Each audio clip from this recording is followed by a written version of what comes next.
Hey everybody, so I was going to make a different video today, but then I found out about this insane new piece of legislation called the Anti-Semitism Awareness Act, and it is being issued in response to a bunch of protests that have been going on, anti-Israel protests at universities all over the country, and pro-Hamas protesters, which is insane that those even exist. But, here we are. This is the world we live in where college students are marching in favor of terrorists and claim to be in favor of a cause which 6 months ago they had no clue about, and they still have no clue about because they don't know the history or anything. But that's a whole different other topic.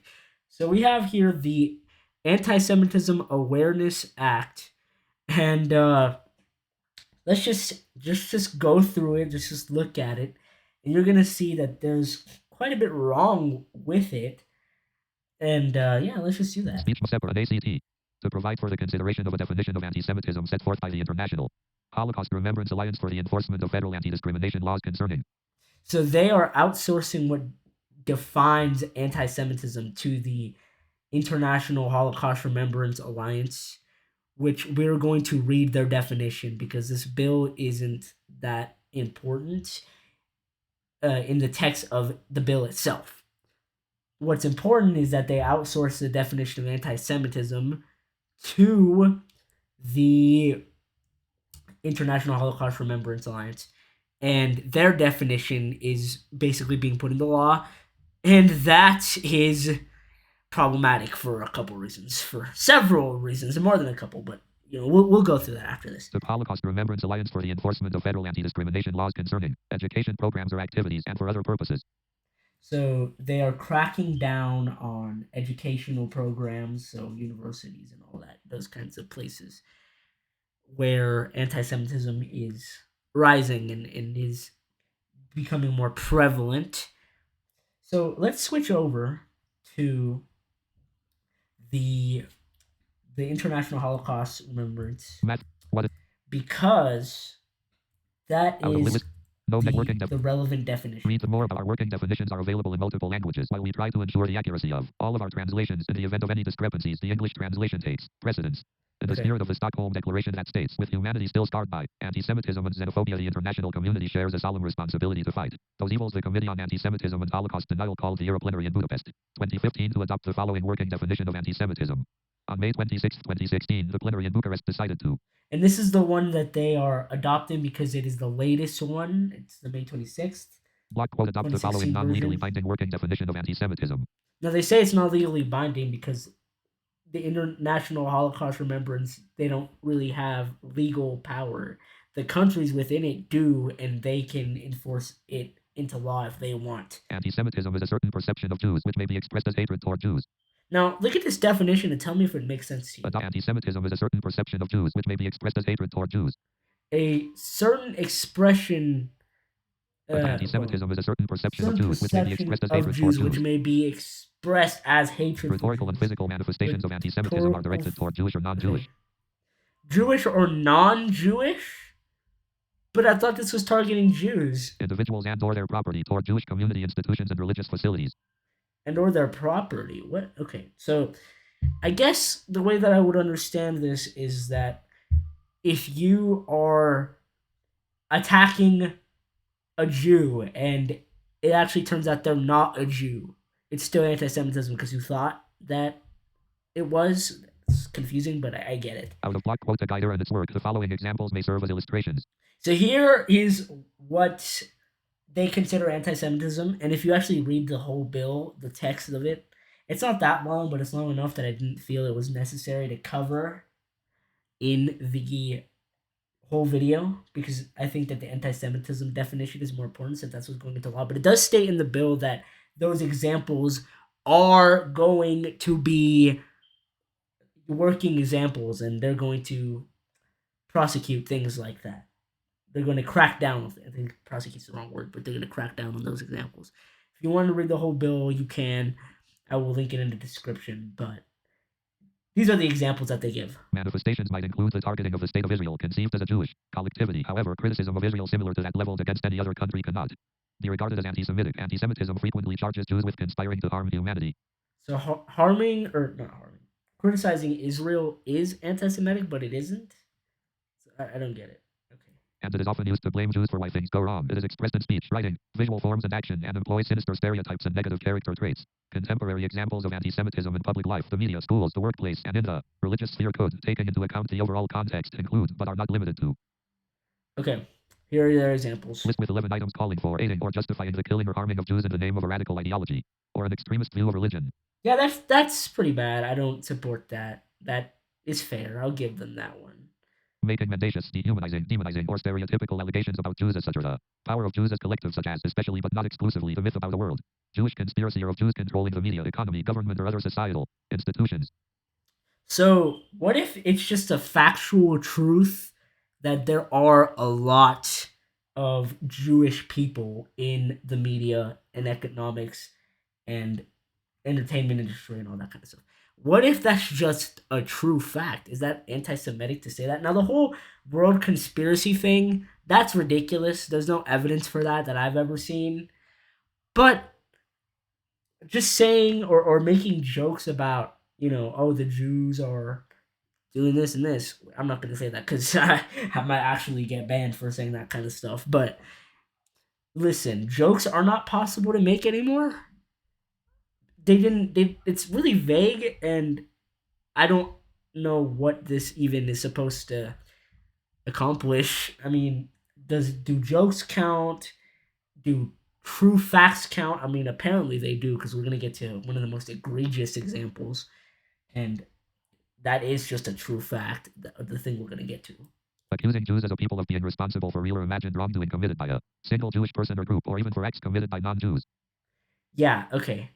That's pretty bad. I don't support that either. I agree with that. Denying the fact, scope, mechanisms, e.g. gas chambers, or intentionality of the genocide of the Jewish people at the hands of National Socialist Germany and its supporters and accomplices during World War II, the Holocaust.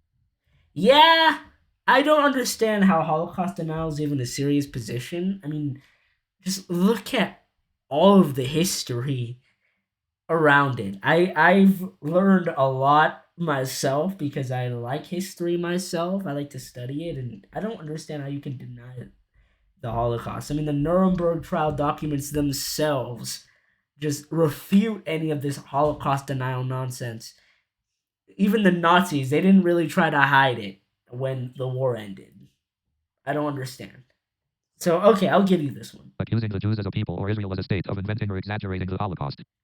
Yeah, again, same thing. Holocaust denial is cringe. It's not a feasible position to hold. It's just stupid. Accusing Jewish citizens of being more loyal to Israel or to the alleged priorities of Jews worldwide than to the interests of their own nations.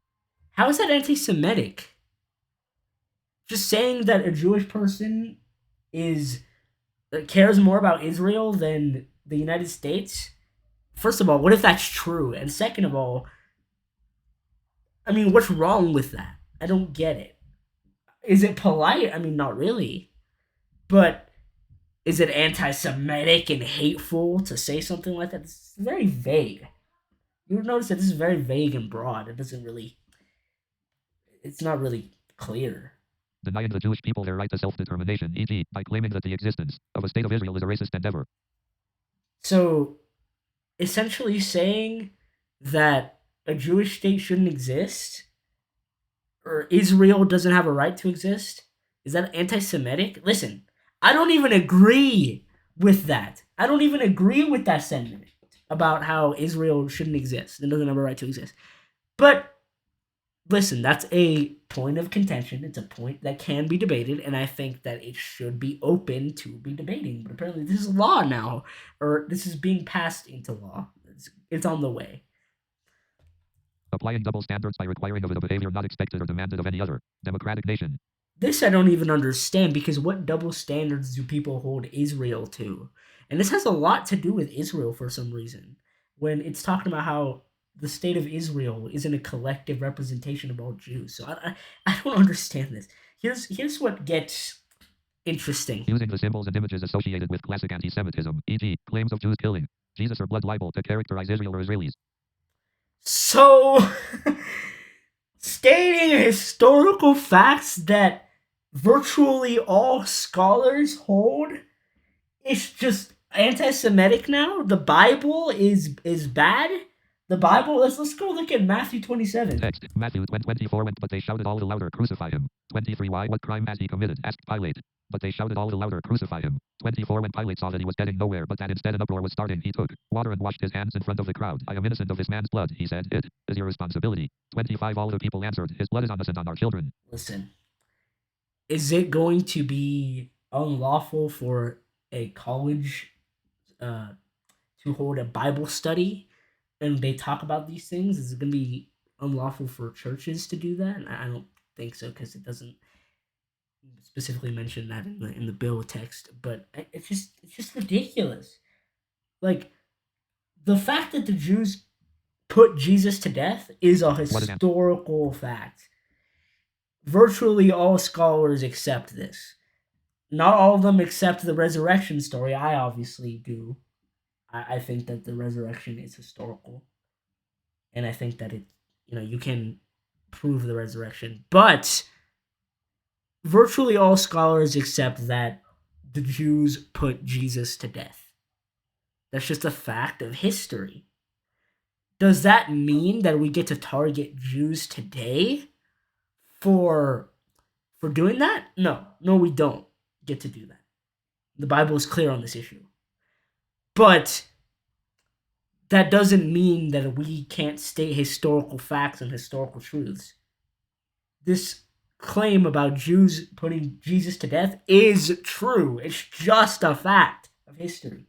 Even their own historians will admit this fact. Okay, so I don't know why this is being cited as an example, because does this by extension make the Bible unlawful? I mean, it says in the bill that nothing will surpass what is in the First Amendment, but a lot of this is surpassing of the First Amendment, because although I might not agree with all the speech that this Holocaust remembrance definition condemns, I don't agree with the majority of it, but I still think that people should have a right to say that. So, I don't know, man. I think it's ridiculous if they say, oh, we're not going to mess with the First Amendment, but then a lot of this is just First Amendment stuff. Here's a couple more ridiculous ones. Drawing comparisons of contemporary Israeli policy to that of the Nazis. Comparisons between the Israeli policies and Nazi Germany policies. Okay, I think that's really cringe and stupid. I don't know why you would compare Israel to Nazi Germany. But again, it's still speech. It's still something that you should be able to say. It's a topic that's up for debate, and it's not even targeting the Jews collectively. It's talking about the state of Israel, so I don't understand what's wrong with that. Not necessarily I agree with those things, but listen, what is wrong with people expressing their views? Holding Jews collectively responsible for actions of the state of Israel. Okay, so you just said that Jews are not responsible collectively for the state of Israel's actions, but it is anti-Semitic to talk about Israel and compare its policies to Nazi policies. The double standards here. It's ridiculous. This whole definition is completely nonsensical, in my opinion. I don't see why this should be put into law. It's very vague. It's very, very much infringing on the First Amendment. Very much so.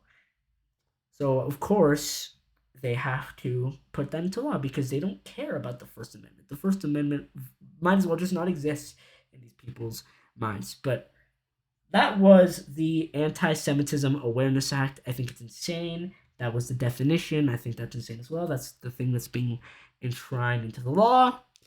If this bill passes the Senate, which I don't know, it might not, I don't know. But let's just hope it doesn't, because this is ridiculous. But I want to know what you guys think about this. Make sure that you leave a comment. Give me your thoughts. Subscribe if you want more content like this. Let me know what other topics you would like me to cover. And I will see you guys in the next time. In the next video. All right. God bless.